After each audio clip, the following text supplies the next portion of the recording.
be with you. And with your spirit. A reading from the Holy Gospel according to John. Glory to you, O Lord. At that time, Jesus revealed himself again to his disciples at the Sea of Tiberias. He revealed himself in this way. Together were Simon Peter, Thomas called Didymus, Nathanael from Cana in Galilee, Zebedee's sons, and 2 others of his disciples. Simon Peter said to them, "I am going fishing." They said to him, "We also will come with you."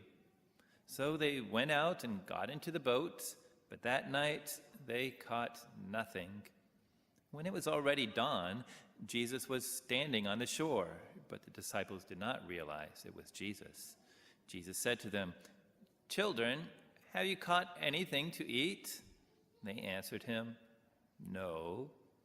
So he said to them, "Well, cast a net over the right side of the boat, and you will find something." So they cast it, and were not able to pull it in because of the number of fish. So the disciple whom Jesus loved said to Peter, "It is the Lord." When Simon Peter heard that it was the Lord, he tucked in his garment, for he was lightly clad, and jumped into the sea.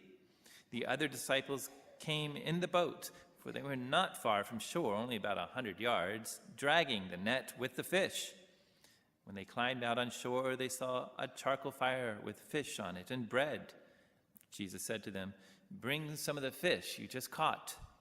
So Simon Peter went over and dragged the net ashore, full of 153 large fish. Even though there were so many, the net was not torn. Jesus said to them, "Come, have breakfast." And none of the disciples dared to ask him, "Who are you?" because they realized it was the Lord. Jesus came over and took the bread and gave it to them, and in like manner the fish. Now this was the 3rd time Jesus was revealed to his disciples after being raised from the dead. When they had finished breakfast, Jesus said to Simon Peter, "Simon, son of John, do you love me more than these?" Simon Peter answered him, "Yes, Lord, you know that I love you." Jesus said to him, "Feed my lambs." Then he said to Simon Peter a 2nd time, "Simon, son of John, do you love me?" Well, Simon answered him, "Yes, Lord, you know that I love you."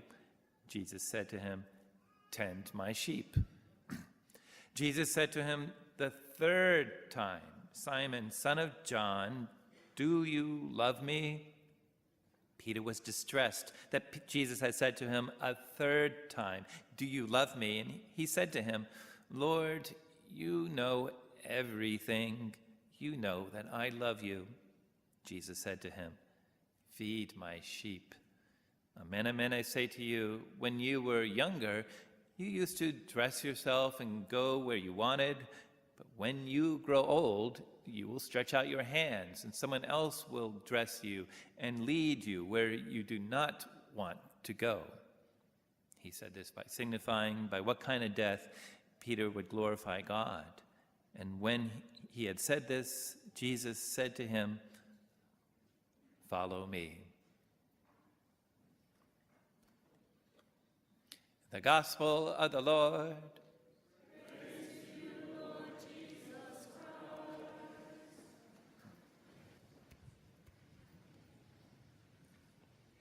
Just to recap last Sunday was Divine Mercy Sunday. We talked about the image of Jesus from his heart pierced by the lance on the cross, coming forth rays of red and white, the waters, the cleansing waters of baptism, the red of his blood, that sacrifice that saves us, and giving birth to the church, cleansing us and giving us salvation, showing the mercy of God. Divine Mercy Sunday. Pope Francis has talked about how the world needs to hear this message of mercy. Those who are victims of extremists and violence and war, those who are victims of drought and flooding caused by climate change, the Pope said, those who are hungry and thirsty, refugees, the Pope says, so many need to hear the mercy of God, that God is not like an angry judge waiting to get people in trouble, but a welcoming Father, welcoming all home and showing his mercy through Jesus Christ. And so last week, the spiritual work of mercy we talked about was instructing the ignorant, people who have the wrong ideas about God, and to help them to know God's mercy by the very mercy shown by the church. And then the Pope, just this week, he has published a beautiful document on love in the family called Amoris Laetitia, which is Latin for the joy of love, to give that message of mercy to families in the world, to all in the world. So that's a little bit of recap from last week. Sound familiar? Say yes, Father. Okay, that's last week. So moving on. Today I want to talk to you men. I want to talk to the men. So the women, just go and take 5 minutes, go to Bahamas in your mind. But I need to talk to the men right now. And then the women, don't go too far. I'll need you at the very end for some help, okay? Okay, good. So men, I'm going to ask you 2 questions. I'm going to ask you 2 questions. Don't answer them aloud, but in your heart. 2 questions. You're either going to say, yep, I'm good. Or it's like, what? Father, you must be speaking Latin. I don't know what you're talking about. Okay, so here's the 2 questions. First, men. Can you name a moment when you've known the unconditional love of God? Just God's grace, just the gift of God, unconditional love of God. Can you name that moment? For example, like Peter. Peter, we heard in the gospel, went fishing. Jesus risen from the dead, crucified, risen from the dead. And what did Peter do? He went back to what he did. He always knew what he to do. He went back to the way things were. He went fishing. Now, they say if you give a man a fish, he'll eat for a day. If you teach a man to fish, he'll sit in a boat and drink beer all day. Okay? So whatever Peter and the other disciples were doing that night, they weren't catching any fish. And then Jesus shows up on the shore. They didn't know it was Jesus. It says, cast your net to the other side. And they said, okay. And they got so many fish, it nearly tore the nets. They dragged them back, but Peter couldn't wait. He swam back to shore to see the Lord. And Jesus had breakfast going from on the beach, breakfast with the Lord. And then they had all these fish, 153. How did they know there was 153 fish? They counted them. That's what fishermen do, okay? And they counted them, all these awesome fish. But the Lord went beyond saying, okay, you're blessed, and Peter went beyond saying, I'm blessed by the Lord, but he went to not just the blessing of God, but the God of blessing. When Jesus said to him, do you love me? Not once, not twice, but 3 times. Do you love me, Peter? And each time Peter said, yes, Lord, you know I love you. And what happened was Jesus forgave Peter. Peter, recall, had denied Jesus 3 times, said, no, I don't know the guy. When Jesus was on being tried for his life, Peter ran the other way and denied him 3 times and denied that friendship. And so, but now, Jesus didn't come after him mad or anything. Jesus said, do you love me? And Peter said, yes, Lord, you know I love you.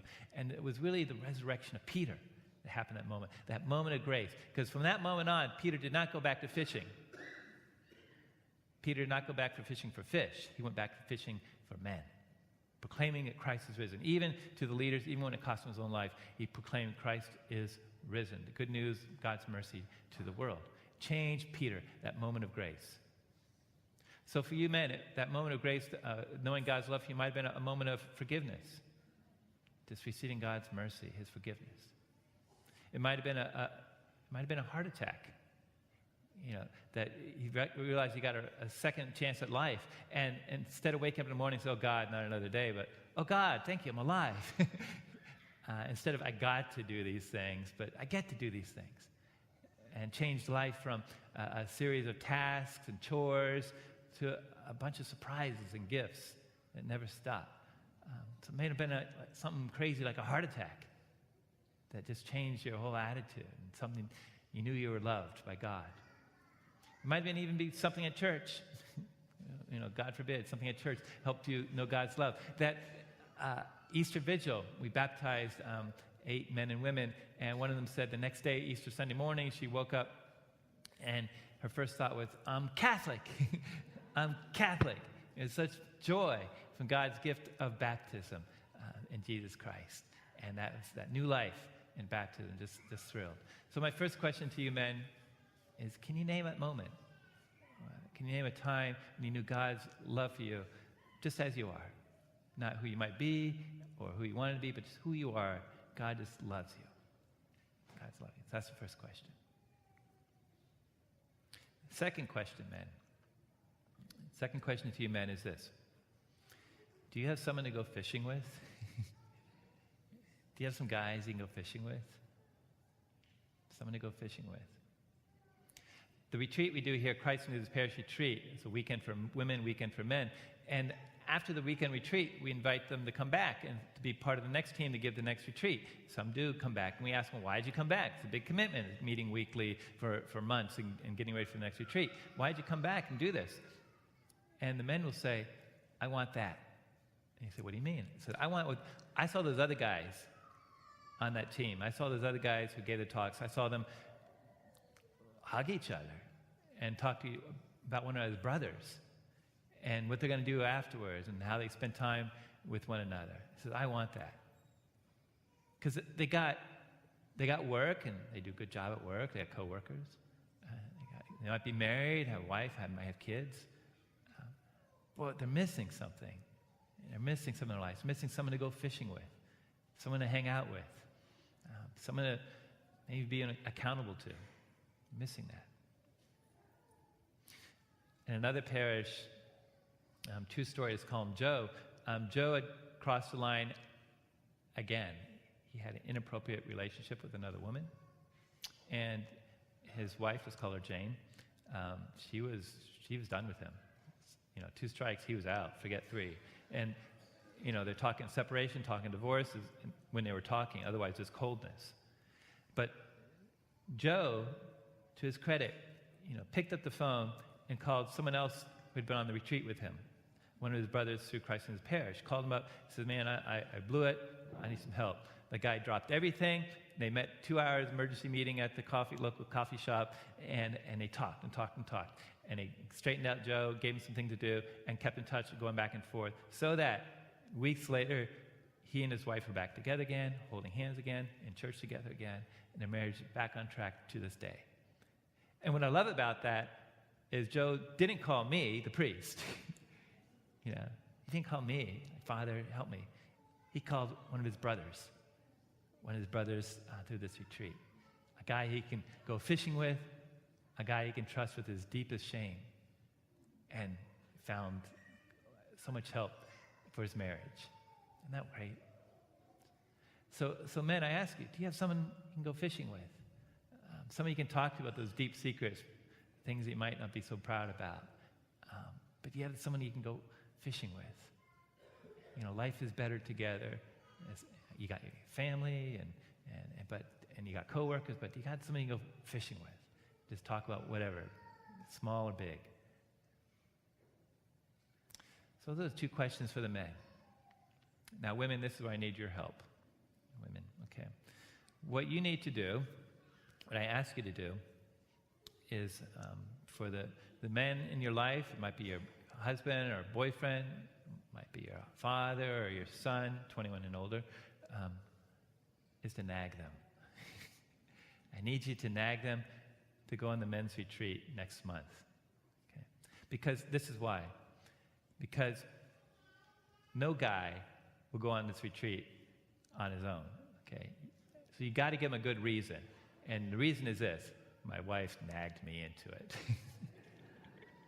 My wife made me go, okay? And it works. It works. Another true story, one guy went to the retreat at another parish. His wife nagged him into it. He told her, honey, okay, just to shut you up, I'm going this morning, but I'll be back in an hour. I'm not going to stay the whole Saturday and Sunday, forget it. But I'll be back in an hour, I'll be back in time for breakfast. She said, fine, just go, right? So he went, drove around the church, not once, not twice, but 3 times drove around, finally parked the car, and said, okay, I'll just get 1 hour. Went in, got the breakfast, started visiting, started the retreat, talks. Hour passed, he stayed. He stayed all morning, stayed till lunch. Why not? Might as well get lunch out of it. Stayed. Stayed all afternoon, stayed at dinner, stayed. Stayed overnight even. The retreat goes overnight. Sunday afternoon, he came back to his wife, a different man. You see, what his wife did not know is that he had already put a deposit on an apartment. He was planning to move out. After 20-something years of marriage, he was gone already, money down. But after that weekend, he got his money back, and he said, honey, we got to do something different about our marriage. She was so impressed, she went on the women's retreat. So there must be something going on here. And they both got involved in the retreat and part of the leadership so that others could go on this retreat. And others, marriage would be helped, relationships would be helped and renewed in Christ. So women, girlfriends, wives, mothers, sisters, aunts, to the man in your life, do give them a gift, nag them to go on this retreat, and do the same yourself. The women's retreats the weekend before, lead by example. Give them a good excuse so they can. Men were taught to suck it up, not to complain, and just do our part and suffer in silence. But make it overbearing and nag them, nag them to go on this retreat. Last thing. So those are 2 questions, men, to think about. Last thing, though, at the end of Mass, someone else will talk about the retreat. You'll hear someone else say what their experience was. But the first words of Jesus in the Gospel of John, he said, "Come and see." Those are the first words he said to potential disciples, people who were looking for something more. And he said, well, just come and see. Come and see. And the last words in the Gospel of John, the last words Jesus said to Peter, we heard, simply this: follow me. Follow me.